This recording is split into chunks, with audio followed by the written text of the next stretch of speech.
சமையலில் இன்னைக்கு என்ன பார்க்க போகிறோன்னா சங்கரா மீன் குழம்பு. மீன் வாங்கி கழுவி க்ளீன் பண்ணி வச்சுருக்கேன். ரெண்டா பீஸ் போட்டு வச்சுருக்கேன்.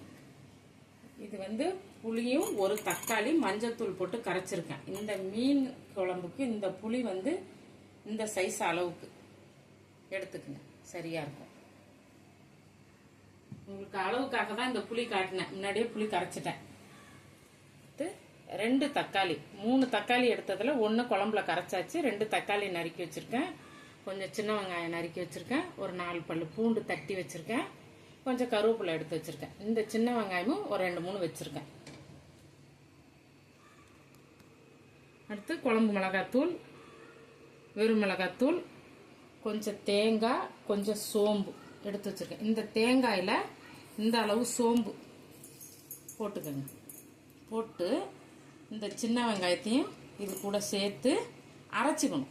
பேஸ்ட்டாக அரைச்சி போட போகிறோம். பார்த்துக்குங்க. வாங்க எப்படி சமைக்கிறதுன்னு பார்க்கலாம். எண்ணெய் சேர்த்துக்கலாம். கொஞ்சம் கருவடகம் சேர்த்துக்கலாம். வீட்டிலே செஞ்சு வச்ச கருவடகம். சும்மா 2 வெந்தயம், இந்த அளவு சோம்பு, அவ்வளோதான். தாளிப்பு. பூண்டு சேர்த்துக்கணும். பூண்டு, கருவேப்பிலை, வெங்காயம் சேர்த்து நல்லா வதக்கணும்.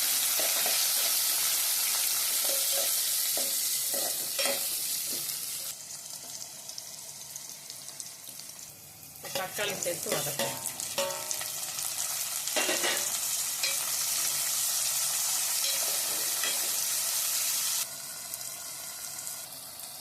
அளவுக்கு நல்லா வதங்கி எண்ணெய் பிரிஞ்சு வரப்போ மிளகாத்தூள் சேர்த்துக்கணும். நம்ம வீட்டு குழம்பு மிளகாத்தூள் ஒரு 3 ஸ்பூன். நான் காட்டின புளிக்கு ஒரு 3 ஸ்பூன் சேர்த்துக்கணும். சரியா?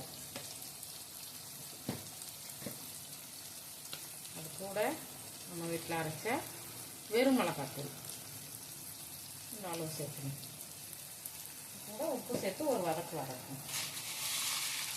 குழம்புக்கு தேவையான உப்பு அளவு போட்டிங்கன்னா சரியா போட்டு நல்லா இது எண்ணெயில் ஒரு வதக்கணும்.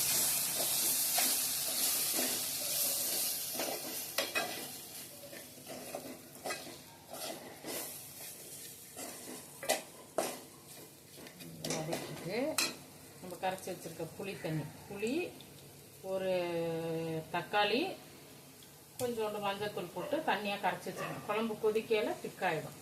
அதை இதில் ஊற்றிக்கணும்.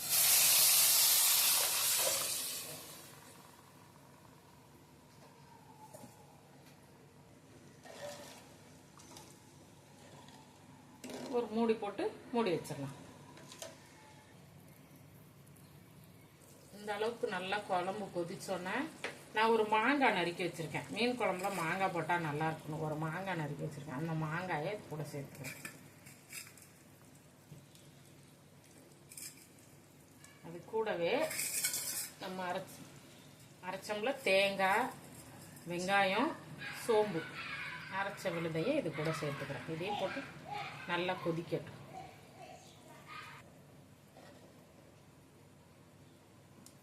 இதுவும் நல்லா கொதிச்சு இன்னும் கொஞ்சம் குழம்பு திக்காகட்டும். திக்கானோன்னு மீன் போட்டு இறக்கிக்கலாம்.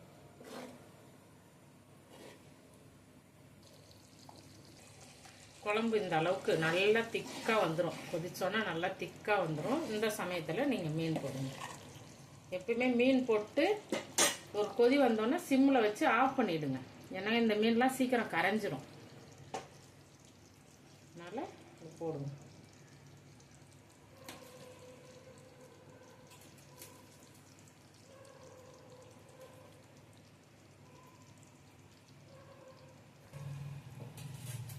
இப்படி மீனை போட்டு நல்லா ஒரு கிண்டுடுங்க. நல்லா பெரிய பாத்திரமாகவே வச்சுக்கோங்க.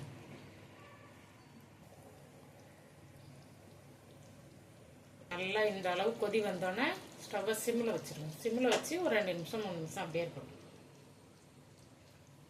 இந்த அளவு வந்தோடனே மீன் நல்லா வெந்திருக்கும். இதுக்கு மேலே விடாதீங்க. மீன் வந்து கரைஞ்சிடும். மீன் நல்லா வெந்திருக்கும். டேஸ்ட்டு நல்லாயிருக்கும். இந்த தேங்காய் ஊத்தாம தேங்காய் சேர்க்காம எப்படி மீன் குழம்பு வைக்கிறதுங்கிறத நான் இன்னொரு வீடியோ உங்களுக்கு போடுறேன். நம்ம வீட்டு சமையல் மீன் குழம்பை பார்த்துட்டு செஞ்சு சாப்பிட்டு பாருங்க. எப்படி இருக்குன்னு லைக் பண்ணுங்க, ஷேர் பண்ணுங்க, கமெண்ட் பண்ணுங்க, எல்லாத்துக்கும் மேல சப்ஸ்கிரைப் பண்ணுங்க. நான் போடுற ஒவ்வொரு வீடியோவும் உங்களுக்கு வந்து சேரும். நன்றி.